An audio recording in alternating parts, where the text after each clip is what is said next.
So Chris Hummer on 247sports.com today, he starts talking about player development. And it's something we talk about a lot. There are three aspects, really, that win in college football. And two of them get talked about a lot. One of them is recruiting, and one of them is coaching, execution, X's and O's. But there's this one in the middle, it's player development. And it does get mentioned, but it's really hazy. It's really foggy. If you were to nail someone down and say, what is player development? You get 20 different answers from 20 different people. What is recruiting? It's easy. What is coaching? They think it's easy, I guess. Player development, it's all over the place.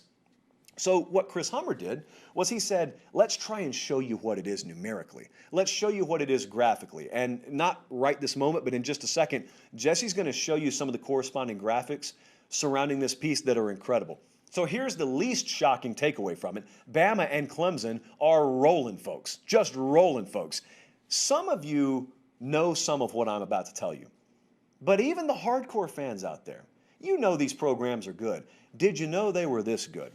So I got some numbers for you, and these are mind-boggling. So again, some of these you know already. You know every recruiting class Nick Saban has had at Alabama has won a title within 3 years. Again, let's pause to let that simmer because that's crazy, but you've heard that by now. You've heard that every Bama team from 08 to 2020 has been ranked number one in the AP poll at least 1 week out of their year. Crazy, but you've heard that. The most mind-blowing stat, but one that you've heard, is Nick Saban has produced 39 first-round draft picks, and he's lost 23 games at Bama. That includes 6 the first year. That's probably one of the craziest stats in all of sports I've ever heard, okay? So Nick Saban has rewritten the record books, but here's why.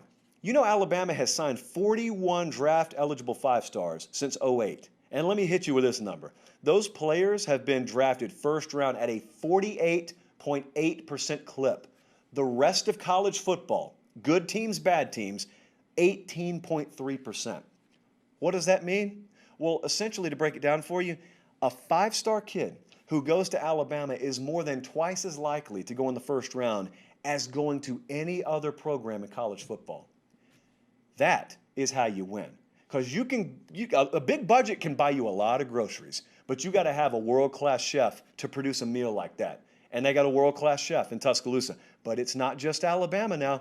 If you look at the breakdown of this article that Chris Hummer put together, Clemson is next in line.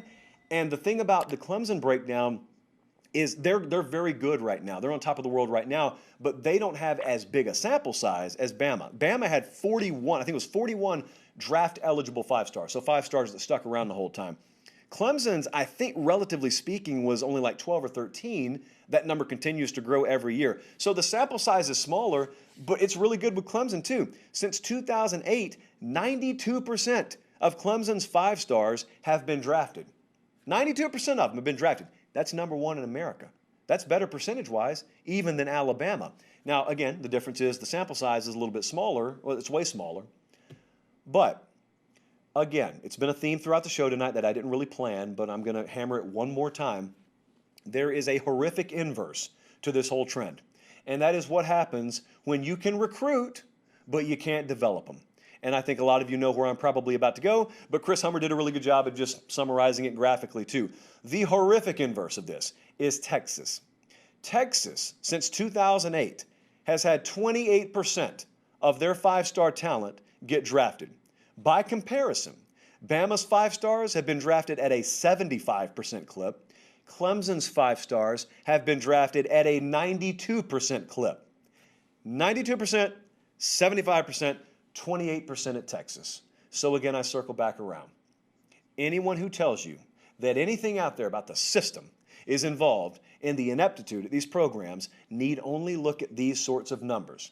Anybody who wants to talk about a legitimate fix, anyone who wants to talk about lack of parity in this sport, you only need look at the ineptitude and the wrong hires that have been made that don't know how to develop the talent. In this case, even when they can recruit it, which makes it triply bad. I mean, Matt Campbell doesn't have a 5-star within a 100-mile radius of Iowa State, and they're just churning out winning season after winning season. At Texas, the campus is littered with them, and as you're seeing on the graphic, can't do anything with them. Well, that's why a different staff is at Texas now than it was. But, man, I thought that was incredible, and it removes a lot of the mystery. You know, if you want to know why college football seems so predictable at the very top, It's not because anything's broken, at least within the framework of the system. Things are broken in a whole lot of athletic departments.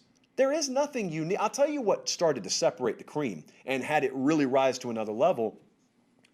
20 years ago, everyone sort of did the same version of workouts. Football workouts, they varied. I mean, Nebraska did different stuff than Florida, but by and large, people were focused on the same thing. It was speed and it was strength and conditioning training.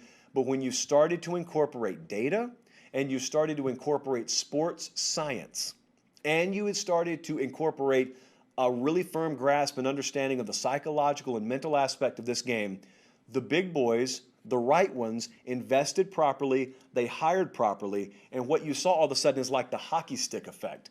And the gap became larger between the haves and have-nots because the haves went and got the proper people in position to develop in an area that had previously not been cultivated.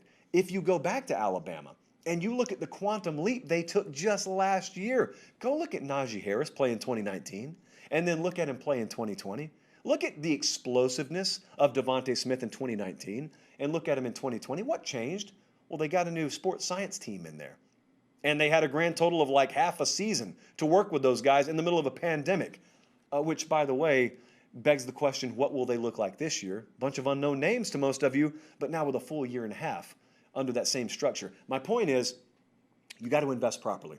You cannot let people get an edge on you. LSU started to get an edge in various sports science categories over even Alabama and the rest of the conference a couple of years ago. It was one of many reasons that they surged in 2019. So when you say, what is player development, it's a whole lot of stuff. You better have about 15 minutes to spare if you ask what is player development, because anyone who knows what they're talking about, it's going to take that long to give you the right answer.